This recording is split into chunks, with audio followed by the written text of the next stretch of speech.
नबील बेटा, आज स्कूल जाना ना भूलना। जी दादी, लेकिन पहले मैंने आयजा को एक चीज दिखानी है। अब फिर क्या नया चक्कर है? छत पर अजीब सा लकड़ी का डब्बा मिला है, शायद दादाजी का हो। खजाना? वाकई? कागज पर नक्शा बना हुआ है, कोई पुराना नक्शा लगता है। ओह, ये नक्शा, ये मेरे दादा का है। वो हमेशा कहते थे कि भूलापुर में एक छुपा हुआ खजाना है। खजाना? वाकई? जी बेटा, मगर ये खजाना लालच के लिए नहीं, भलाई के लिए है। शायद अब वक्त आ गया है उसे ढूंढने का। बच्चों, आज हम अपने गांव की तारीख पढ़ेंगे। आयजा, लगता है उस्ताद करीम को भी खजाने के बारे में पता होगा। एक जमाने में भोलापुर पर हमला हुआ था। तब कुछ बुजुर्गों ने गांव का कीमती सामान कहीं छुपा दिया था, आज तक नहीं मिला। ये तो वही खजाना है। खजाना?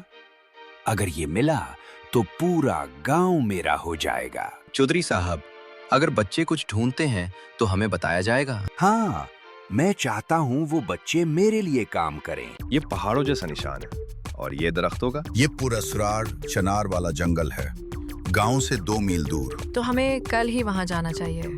और याद रखो, किसी को ये बात मत बताना। वाह, खजाना! मैं तो अभी चलूंगा। लेकिन ये खतरनाक भी हो सकता है। हम सब साथ हों तो कुछ नहीं होगा। अगली 100 बच्चे अपने छोटे बैग्स लेकर जंगल की तरफ रवाना हुए। यहाँ तो बहुत खामोशी है। ये देखो, यहाँ एक चोट खाया हुआ पत्थर भी है, शायद निशान हो। नक्शे पे यहाँ एक सुरंग बनी है, हो सकता है हम सही जगह हों। ये जगह बहुत पुरानी लग रही है।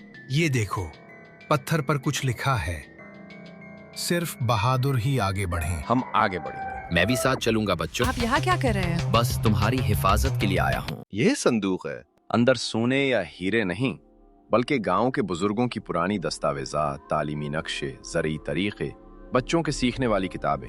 आयजा, ये खजाना पैसे वाला नहीं। यही असली खजाना है, इल्म का खजाना, गांव को तरक्की देने वाला खजाना। ये सब मेरा है। ये गांव का है। आज से ये खजाना गांव की अमानत है। और मेरे हीरोज, ये सब तुमने किया। हमने सिर्फ सच का साथ दिया और खजाने को बचाए। असली खजाना दौलत नहीं, इल्म और इत्तेहाद है। और भोलापुर ने ये सबक हमेशा के लिए याद रख लिया।